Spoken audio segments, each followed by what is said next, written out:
শিলচরের বিভিন্ন সাংস্কৃতিক ও সামাজিক সহ শিলচরের সাধারণ জনগণের তরফে বুধবার কাছাড়ের জেলাশাসক মারফত ভারতের প্রধানমন্ত্রীর উদ্দেশ্যে একটি স্মারকলিপি প্রদান করা হয়।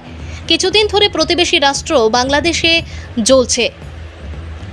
শেখ হাসিনা প্রধানমন্ত্রী পদ থেকে পদত্যাগ করার পর থেকে সেখানে সংখ্যালঘুদের ওপর নির্যাতন চালানোর পাশাপাশি প্রতিবাদকারীরা বাংলাদেশের সমস্ত মঠ মন্দির ভেঙে গুড়িয়ে দিয়েছে। লাগাতার একের পর এক আক্রমণে সেখানের সংখ্যালঘুদের প্রাণ সংকটের মুখে এসে দাঁড়িয়েছে। বিষয়টি নিয়ে এদিন গভীর উদ্বেগ প্রকাশ করে বাংলাদেশের নরহত্যা দমন করার পাশাপাশি বাংলাদেশের সংখ্যালঘু মানুষের প্রাণ রক্ষার্থে প্রধানমন্ত্রী নরেন্দ্র মোদীর হস্তক্ষেপ কামনা করেছেন তারা। Bureau report, Assam prime network.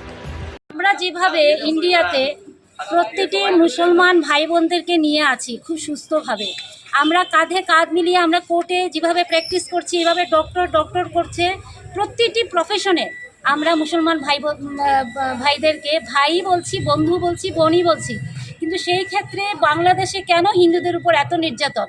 তাহলে আমরা তো এমন করছি না, তাহলে বাংলাদেশে কেন এমন হবে? তাই আমরা প্রতিটি হিন্দু পরিবার, আমরা বাংলাদেশের হিন্দু পরিবারের সাথে আছি, থাকবো। এবং বলেছিলাম এটা ছাত্র আন্দোলন নয়, এবং স্পষ্টভাবে বলেছিলাম, তখনও দেখে এসেছিলাম যে এটা টার্গেটই ছিল, মুদ্রাই ছিল বাংলাদেশ থেকে যেন যা হিন্দু বেঁচে রয়ে গেছে অনলি 7%, যেখানে আপনারা যদি স্ট্যাটিস্টিক্স দেখেন 50% থেকে কমতে কমতে অনলি 7% অফিসিয়ালি, সেই 7%কেও যেন এখান থেকে খেদানো যায়। যাদের এখানে জন্মসিদ্ধ অধিকার আছে, যারা এখানে জন্মগ্রহণ করেছে, ওরা তো বাংলাদেশি হিন্দু, ওদের পরিচয় বাংলাদেশি হিন্দু, ওদেরকে খেদিয়ে ইসলামিক কান্ট্রি ঘোষণা করার জন্য এটা একটা নতুন পদ্ধতি শুরু হয়েছে, যাতে সব হিন্দু চলে যাবে আর বাংলাদেশকে ইসলামিক কান্ট্রি ঘোষণা, যেটা আমরা পুরো পৃথিবী যেন এটাকে প্রটেস্ট করা হয়। দেওয়া হয়তো তো কিছুই থাকবে না। ইসলামিক কান্ট্রি যদি ডিক্লেয়ার করা হয় তাহলে তো কোনো রাইটই থাকবে না।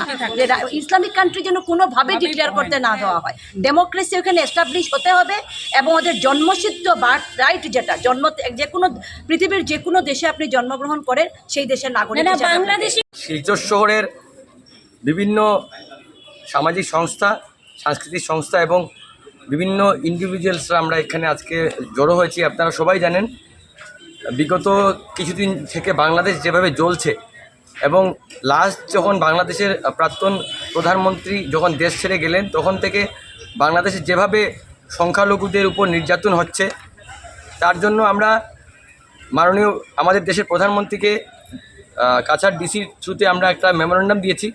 তাতে আমরা মাননীয় প্রধানমন্ত্রীকে আমরা আবেদন করেছি যে বাংলাদেশে যেসব আমাদের হিন্দু ভাই বোনেরা আছে, যেভাবে তাদের উপর দিনের পর দিন অত্যাচার হচ্ছে, যেভাবে মন্দির ভাঙ্গা হচ্ছে, সেটার জন্য যাতে আমাদের প্রধানমন্ত্রী আমাদের পার্শ্ববর্তী রাষ্ট্র বাংলাদেশের থাকা হিন্দু ভাই বোনদের রক্ষা করেন, এবং এইভাবে যে নরহত্যা হচ্ছে, হিন্দুদের জায়গা দখল হচ্ছে, সেই জিনিসটাতে অতি শীঘ্রই বন্ধ হোক।